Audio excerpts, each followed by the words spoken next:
Welcome to the podcast of MotorWeek, television's original automotive magazine. MotorWeek is made possible by rockauto.com. Here's your MotorWeek podcast host, Brian Robinson. Hello and welcome to MotorWeek podcast number 247. It's my incredible honor to be hosting today and attempting to fill in for the boss this week, who is otherwise engaged.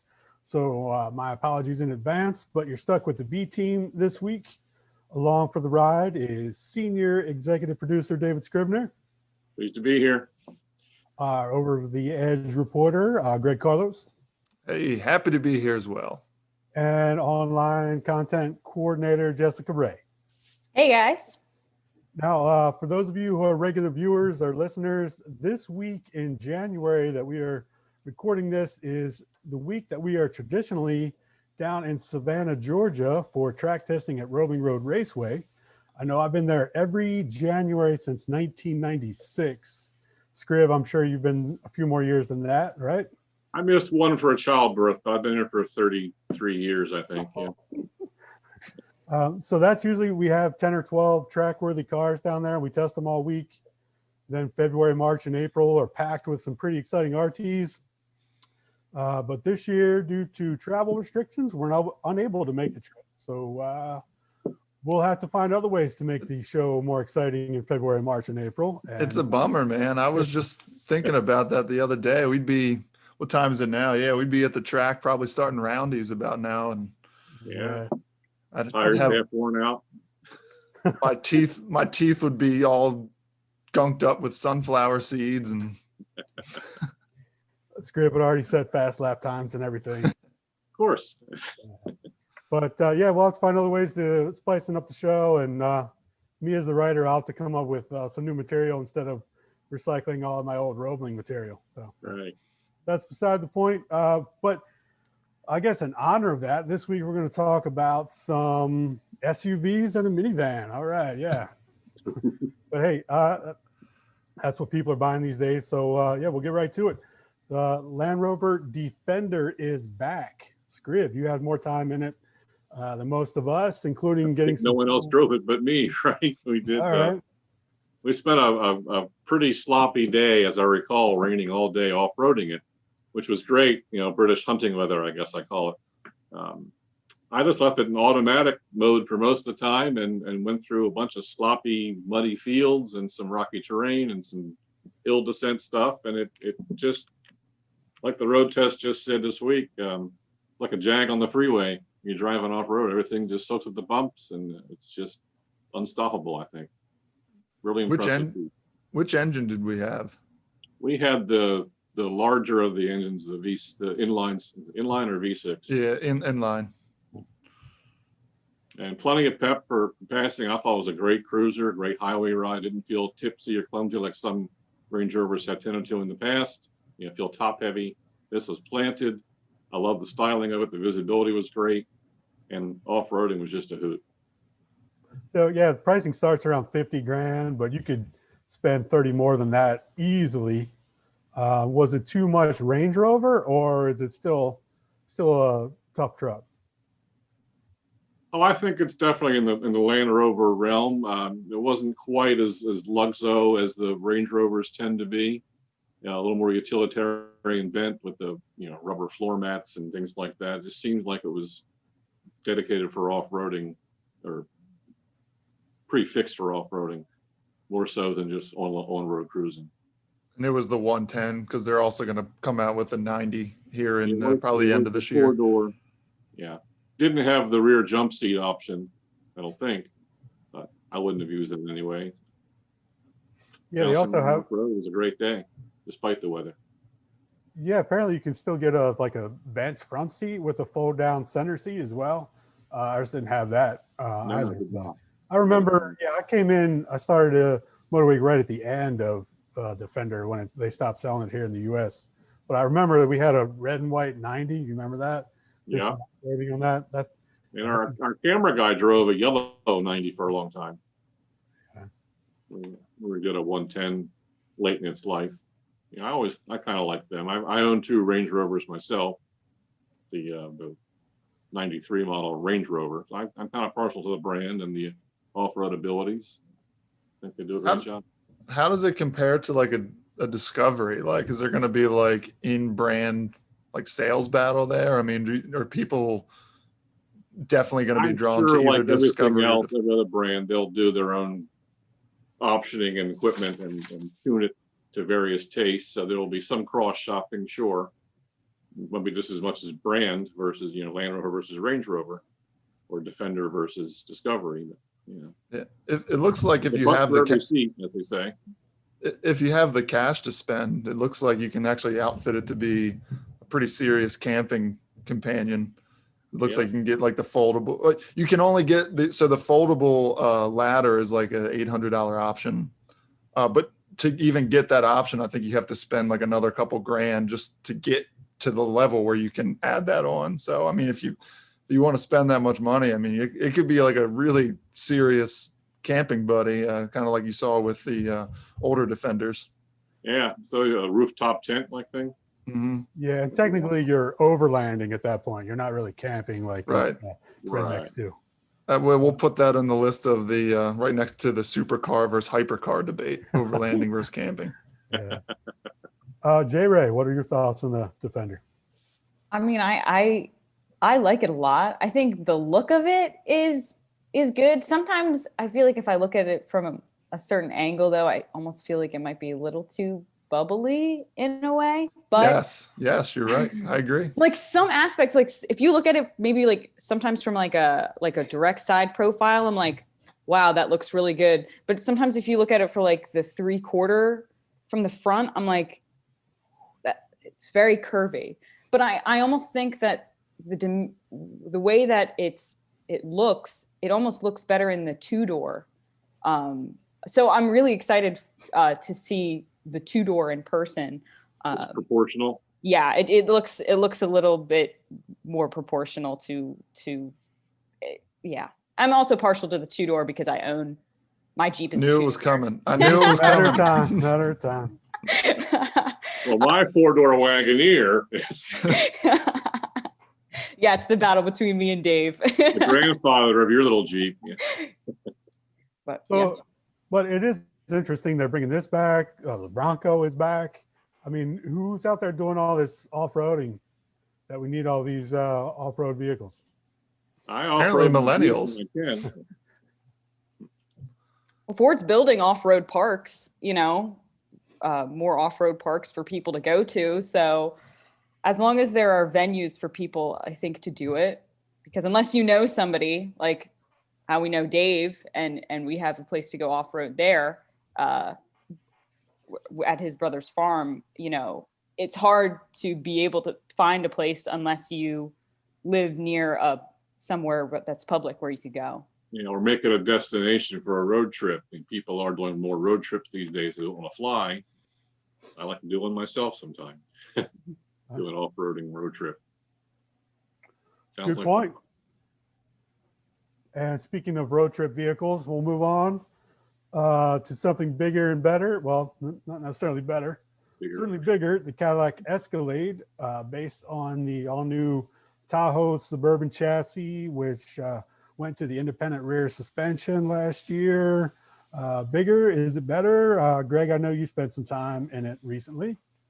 I'm going to go and just get this right out of the way because it was my first impression. So I kind of want to give everybody that same experience. So I hop into the Escalade for the first time, having seen all the pictures and the video of this beautiful, massive screen across the front, which covers from, the driver's side door and makes it, darn near to the passenger side door. Absolutely beautiful, crystal clear, functional. Everything else in the front looks great, high tech. And then I look down to the shifter and it looks like Squidward's nose. It's the same shifter that we get in like an XT4. I just don't understand how you put so much effort into just about everything from a style standpoint. And then you just leave the shifter that's in every other Cadillac. I mean, this is the crown jewel of Cadillac. So can you give me something a little bit better? That aside, really enjoyed driving it for the weekend. The switch to the independent rear does wonders. It feels great on the road. It's just a massive vehicle, and we've been driving a lot of compact and subcompact crossovers. It's nice to get into something that has some size to it. So Yeah, I appreciate the leg room and the heft of it and all. I Yep. drove the other one we had, the two-wheel drive $109,000 one. Price aside, I thought it was a great truck. I'm a fan of the Tahoe and Suburban, and That one had an the older Yukon. that one had did that one have the diesel engine in it? That ESV? Yeah, Yeah, it did. the It Suburban was a side. diesel, It is. which So, yeah. jacked the price up, of course, too. But I still don't see the two-wheel drive in those things. Should be just like Jessica said earlier to me. Should be standard four-wheel drive, unless you're in Miami or running a limo company or something. Yeah, that's the thing. All the airport pickups and stuff, and especially in South and California, yeah, they don't need four-wheel drive. Yeah, I was talking to Dave earlier about this, but my mom was shopping for SUVs out in Arizona, and all she could find were two-wheel drive Tahoes, Yukons, everything was two-wheel drive. And then four-wheel drive had an additional premium. And she spends part of her time out in Arizona and part of her time here on the East Coast. So I was like, she was like, there's no reason why I'm going to spend this amount of money if half the time the car is going to be spent in a place where four-wheel drive is needed. So yeah, especially when you're paying six figures for a vehicle, it's hard to be like, nope, two-wheel drive. So I just turned 30, and I know some of you guys are going to laugh, particularly the older guys here. That was the good year. I finally felt old in a car because it had the rear seat entertainment, and I have my almost 2-year-old in the back. I'm like, oh, sweet, I'll go grab a DVD and we'll pop it in and she'll watch a DVD. And unless it's hidden really well, I didn't find a DVD player. It's all like USB-C, thumb drive plugins, and I think they're HDMI. obsolete, dude. And I'm like, conflab it. They can't just give me a DVD player. I'll sell you a VHS TV if you want. Oh God. Well, that, I think one of the most impressive things about all of the full size GM SUVs is just how much room interior wise they managed to squeeze out. I know that it is slightly, all of them are slightly longer.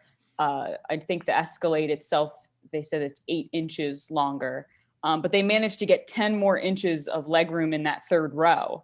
And a lot of people who are buying these, whether it's for fleet purposes, a rental car or whatever, they load people up in these things, even adults.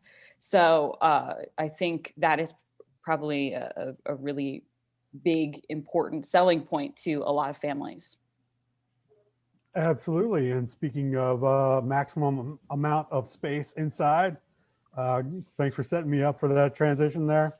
We'll move on to our next vehicle, the Toyota Sienna. Yeah, baby, all hybrid power.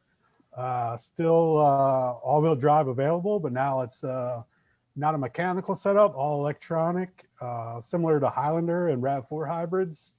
And yeah, with SUVs becoming more like minivans and minivans becoming more like SUVs, I'm not really sure what's going on. Who wants to chime in on the Sienna first? Yeah, we didn't test the all-wheel drive version. I think we had obviously the front driver and the tires on it were. We got stuck in the grass in the backyard, I think, at the office. Oh, I did not hear that story. No, I had to pull someone out with my Jeep, my manly Jeep. Yeah, I spent a fair amount of time in that one as well. Since we were just talking about how nice it was to drive the big Escalade, it's still nice to drive a big Sienna. I mean, you have a ton of space in there. It's just easier to access. I mean, if you can put up with the lame, I'm using air quotes, minivan aura, there's a lot of useful space in there. You don't have to like throw your groceries up into the back. The Sienna never offered seats that folded into the floor. I don't believe they did. That's correct. That was a strictly Chrysler thing. But you could remove them. I don't even think you can remove them anymore, or at least not the captains that we had in. Maybe the bench you can. I'm not sure. I didn't play with them too much, but either way, I mean, let's say you could remove them. It's a pain. So Chrysler kind of had that figured out, but now they're even moving to, they've got the plug-in hybrid, which now you lose that capability of putting those seats in the floor, which, the Sienna doesn't have. So, back to that whole thing. But still a really nice vehicle to drive around. It is a hybrid, but I would say most people, and especially Toyota buyers, probably won't even care or even notice. Yeah, I mean, they did. I was sort of in some of we have virtual information sessions nowadays when automakers want to talk to us about a vehicle launch. And I mean, Toyota did a lot of surveying when it came to moving to this all hybrid powertrain. And they said it wasn't a hard leap for people to make or to even, once they sort of got over it and they saw the vehicle for what it was, a lot of the maybe negative aspects that some people think of when it comes to hybrids sort of goes to the back of your mind, and then you see that the vehicle for what it is. I mean, I drove it, and it's not exactly thrilling, but it's a minivan, but it's certainly peppy enough. We've always enjoyed Toyota's hybrid powertrains. So 36 miles per gallon, that's a pretty big deal, especially because I know that when I went to the gas pump yesterday, and prices will slowly eke back up to a point where, you're going to want the most fuel efficient vehicle. We'll see $3 a gallon gas again. It's going to happen. It's inevitable. So, and, like Greg said, minivans get some hate a little bit, and a lot of people look toward those SUVs, but you can't deny the utility of a minivan, especially if I own 5 SUVs, and I never owned a minivan in my life, but I certainly do appreciate the cargo capacity, loading, unloading kids even into the seats. It's just the access door is so much bigger on the sides, and you can't beat the cargo space. Yeah, not only is the access bigger, you don't have to worry about kids banging into other cars with the slider. That's always been a cool thing about minivans. Yeah. But you do get no respect on the road. I will say that. People you can see people, they're waiting to pull out, and then they see a minivan, and they're like, oh, I can pull out right in front of this guy. Yeah. And it happens all the time. It really does. Well, I think they're trying to make them more attractive, to be fair. And one thing I'm looking forward to is seeing the new Kia Sedona, as long as they keep that name. There's been rumors they're not going to keep that name, but we'll use that for all intents and purposes. But the new generation of Sedona looks to look more like an SUV, but still has the functionality of a minivan. Yeah. They did that with the last one, and it was kind of, but a minivan is going to be a minivan. But I think it's fair to, for anybody who's concerned about the reliability of hybrid systems. I think it's important to mention that Toyota does offer a pretty good warranty on it. So it's a 10-year, 150,000 mile for the hybrid battery. And then for the whole system, it's 8 years, 100,000 miles. So that should alleviate some of the concern if that's what you're worried about. Yeah, I think if anybody, they've got the whole hybrid thing figured out. I wouldn't be worried about that at all. All right, time to move on to the lightning round. Hold up. Check my cheat sheet. Fine. I got to actually read the make sure I get it right here. All right, 30 seconds on this topic. The 2021 North American International Auto Show set for June, which was new this year out of its traditional January spot, has officially been canceled due to COVID-19 concerns, but show officials announced an outdoor auto-centric event called Motor Bella will take place at the M1 Concourse in Pontiac, Michigan in September. This will allow for 1.6 million square feet of dynamic vehicle testing and technology display space. So do we think this is a one-time thing or the new future of auto shows? Who wants to go first? I could see it taking off in a different venue, maybe.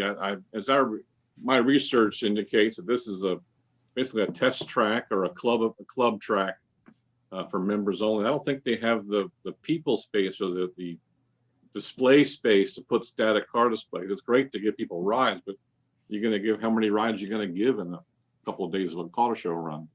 I know, like the SEMA show, they have little parking lot demos set up, but most of the shows focused indoors on visiting the booths and things, and the demonstration rides is a small part of it, and you can't get but a fraction of the crowd through that. And most of the guys going to the auto show want to sit in the minivan seats and kick the tires and see if the mirrors fit them and feel the shift knobs. You want to sit in the cars, and I think the demonstration ride is great, but too limited. Yeah, I've actually been to the M1 concourse, and it is a big area, but once you start putting cars in there and booths, it goes away quickly. It shrinks. Yeah. Yeah. So for the major auto shows like in LA and, overseas in Frankfurt, like you just don't have the space to do this kind of stuff. You won't be able to do these long, the tours, they do have the space. So like if they can cut down the amount of vehicles that are there, they can take advantage of actually being able to go on the track, which is a pretty sweet track. It's fairly new. They even have some off-road area apparently that they're building for it. So I think it's, like you said, Dave, it's good in this unique situation, but ultimately I think they'd rather just have people sitting in their cars and looking at them and like having more of them there rather than just driving them around in them. The manufacturers, that is. More impressions for the money. Yeah. I mean, it's going to take, I think, a couple years for the auto show crowd to recover, because even, say this time next year, even if it is safe for people to mill about an auto show, there might be a lot of apprehensive people who don't want to go, because we all know when the general admission is allowed, there's a lot of people there. There's a lot of folks. So some people might not want to go. And we already have seen sort of the auto show. We've talked about the auto show sort of dying a little bit. A lot of manufacturers not even participating in a lot of them. So it certainly will be interesting to see where they go after COVID. I don't know that this outdoor venue is exactly the answer, but who knows, maybe somebody, it just depends on, I guess, how it goes and what they learn from it. For now. Right. Yeah. Yeah. Everybody's trying to just figure out how to get through all this. I think we've learned we don't really need auto shows, but we do miss them, and I think they have a purpose. And I think there's so many things that go on behind the scenes that aren't like public auto show things. These are big international corporations, and all their corporate heads come in and they have meetings together. They have planning meetings with different department heads, and there's a lot of stuff that goes on behind the scenes in auto shows that I'm not sure could be replicated as easily. But I sure miss going to them as much as I dread it sometimes. When you're actually there, you get caught up in the excitement. You see people you haven't seen in a while, and they are pretty cool things. I mean, we're doing press days, though. They aren't as crowded as if you go to Chicago Auto Show on press day, there's 20,000 people, and opening day there's 100,000. It's elbow to elbow. Yeah. I want to go with Robinson one more time. We went to Frankfurt together one time. Had a good time. We'll leave it at that. Yeah, and we should leave it at that. All right, we'll move on to our question. This was so. Let me preface this one because all right. So George went on for a little bit longer in his email to us. It was kind of a rant that he went on about car colors because he's a cyclist, and there has essentially, since cars and bicycles have been on the same roads, there've been fights between different sex who's bicyclists and drivers. So I just wanted to put that out there and say that this was more of a rant, but it turned into a question. Okay, here we go. George is a longtime listener and a viewer, I hope, as well, and a cyclist and a driver. Wait, is this from Durso? No, no, from George. As both, I have issues with the current range of popular car colors. and the lack of automatic running lights. So, two questions. Why is gray so popular? And do you think mandatory running lights deserve another look? They aren't mandatory now? Or does he not want them? No, I don't think they are mandatory right Yeah. now. I think But we were they're- headed that way, and then we got sidetracked Mhm. because there were some studies that said they weren't as effective as some people thought they were. Yeah, so George had actually mentioned that. He was very well researched. So that's exactly the case. They found that there was no real link to having automatic headlight or daytime running lights and safety. So they kind of forgot about it. But I will say most cars that we get have them. The They're real certainly issue, ubiquitous. I mean, everybody has them. the real issue is and this is kind of getting sidetracked, is if you have them turned off, if you turn the headlights off, you're used to turning your lights off in a car that doesn't have automatic headlights. You can turn them completely off, then your daytime runners are gone, and you might be driving in a time where you should have lights on and you don't. So that's another argument for another day. As No, far that- as car colors, That's the biggest issue is, I mean, you see it every time I'm on the Baltimore Beltway at night, you see cars driving with no lights on because they're daytime runners. They can see fine, but there's no taillights on Mhm. and no one else can see them. So Yeah. I think that's part of the problem, but which they could certainly address. I feel like that's easy. That's an easy thing to address too, because all you need to do is have like a notification on your dashboard. How many other things you get notified from? You know, it's like, It's dark and your lights are off, moron. yeah, Yeah, but notifications are easy to ignore. I mean, I'm sure there are notifications in a lot of cars. I like people what do. Dave said. Just have if they have a rear seat reminder in like GM products that dings, it should have a voice come on and say, "Hey, idiot, turn on your headlights." If I had to choose What- the two, I would much prefer that than the rear seat reminder, which gets Yeah, annoying, it's after annoying. a while. But What Yeah, is let's get George's to beef with the car colors? Is it Yeah. the bicyclists can't see the gray car? too many grays, and I think he's not wrong. I don't know if we have any data to back that up, but a lot of the cars we get are of the gray scale, and I don't know why. I can tell I you think that the manufacturers pick our cars for photography. yeah. well, I mean, the four most popular colors. I did a little bit of research. we, Four most popular colors are white, black, gray, and silver. So Yeah. all neutral Well, colors. white and black are always popular, right? I would have to Yes. imagine. I mean, especially in hot places, white is. I mean, Florida, Arizona, they sell white cars like nobody's business there. Here, I mean, people don't really. I mean, people still buy white cars, but they just show dirt, and so that's why gray is very popular, because it doesn't show dirt, and people buy these popular vehicle colors because they're usually what the manufacturer or what an automaker has on the lot, on a dealer lot, because they know they're going to sell them because of the popular colors.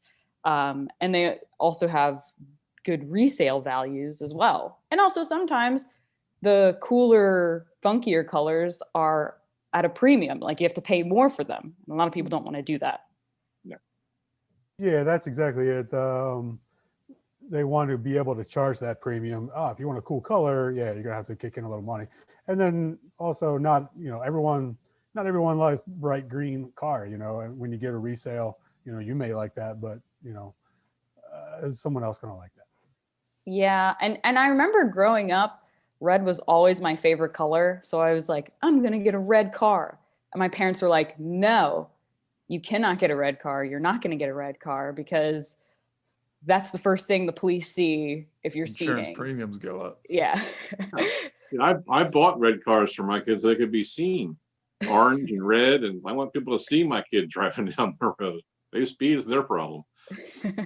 Yeah. So what color is your Jeep, Jay Ray? Just so everyone knows. It's silver. Okay. You're and- part of the Yellow. problem. Yeah, you're part of the. Listen, okay, but mostly people see the Jeep when it's Well, coming around. Don't you have that Maryland flag spare tire cover? I Is that you? actually, yeah, I did used to. I used That's to bright have and it. colorful. I used to have it, but then I took it off because it faded a lot and looked really ugly. And then when I was taking it off, I couldn't there were so many leaves inside of it, and it was so tangled I had to literally cut it with a scissors. And I thought to myself, if I have to cut off the spare tire with a pair of scissors, then the spare tire is essentially useless for me if I ever wanted to actually use it. So that sounds like a topic for a Gauss's Garage segment. Yeah. I'm sitting in Pat's studio right now. I'll talk to him when we're done. All right. Anybody have a rant or rave this week? Yeah, I guess I'm sick and tired of fighting the car for the automatic high beams. I don't like to use them in the cars, constantly flicking them on when I don't want them, and I got to turn them off. And there's a button somewhere, but usually by the time I'm already home. Yeah, that's another a journalist thing where because we're not used to every car. If you had the car, it would be easier, but yeah, you're right. It's just, they're always in weird places. I just don't think they're that great. Sure, maybe it saves you once or twice, but I don't know. I don't think they're reactive enough. And sometimes they're always going on and off, and people think you're flashing at them, and it's just, it causes more trouble than it's worth. So some are better than others. I think they're getting better. A bigger problem I have, I don't really use my high beams that often, but a lot of the automatic ones, when you turn the high beams on, it waits until it thinks it's appropriate for you to then put them on. It doesn't come on automatically. I'm seeing deer run across the road or whatever. I flick them on, and then I got to wait until it thinks it's appropriate. I think that's more frustrating. Yeah. Who's in charge here, me or the car? Yeah, it's funny because I feel like headlights are a place that probably could use a lot of improvement. But I see there are complaints. People are always asking about it. I know the IIHS, they even updated their, for their top safety picks. You now have to have even better headlights throughout your entire all of the trims of a certain model vehicle. So they sort of are recognizing that headlights need to be better. I know we were talking about Shocker. automatic. Because it was like, they were giving the top safety pick to a vehicle, but the base model had poor headlights.